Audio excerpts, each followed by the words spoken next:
بوسة سبونج بوب الرقيقة فكت اللعنة اللي كانت على غاي فيشمان، واللي أكيد كان أمير متأثر بلعنة سيدة مجهولة وتصرفاتها مش عادية. غاي كان مبسوط إنه باس الأمير، بس اتضح إنه شخص عادي جدا.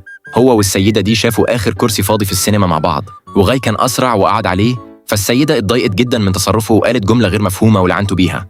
الكل كان فاكر إن غاي هيشكر سبونج بوب، بس في الحقيقة هو كان عاجبه حاله وهو دودة نيماتودا، لأن حياته قبل كده كانت كركبة ومتبهدلة.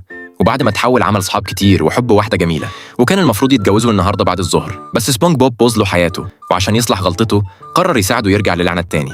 ركبوا تاكسي البيت هادي، ولما السواق شاف الوضع شال التاكسي وجري بيه. سبونج بوب رن الجرس والباب الوراني اتفتح لوحده، فغاي شرح لاصحاب البيت سبب زيارتهم. انا حاسس اننا جينا البيت الغلط. لا، ده انا بلابي ياغا، او على الاقل كنت انا، دلوقتي بقيت وردة السما. تعالوا. بلابا ياغا قالت انها بطلت الحيل والامور دي من زمان عشان تعيش في سلام، فقرر غاي يستفزها عن قصد عشان تلعنه. حاول يضايقها وهي بتنظف عجلتها وهي بتتطوع لمساعدة كبار السن، بس كل محاولاته قلبت بعمل خير، لدرجة إنه أنقذ عمه ووكر العجوز من أكل كفتة من على الأرض كانت هتسبب له حساسية خطيرة من غير ما يقصد. بلابا ياغا أدت عمه ووكر غدا جديد، ومشيت بعجلتها للغابة تزرع شجر للبيئة. هناك عملوا بالغلط ساحة لعب اتبسط فيها السكان، وأخدوا بسكوت مكافأة، فغاي رماه ومشي زعلان لأن فرحه هيبدأ كمان ساعة.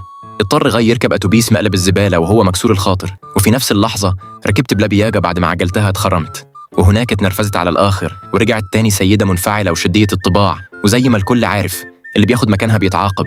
فتحول غاي لدودة نيماتودا تاني ومشي طاير من الفرحة، والسيدة المنفعلة حولت باقي الركاب كمان. سبونج بوب لقى غاي وعزمه على فرحه الرومانسي، ووسط الفرح السما ضلمت فجأة، واتضح إن السيدة المجهولة وصلت.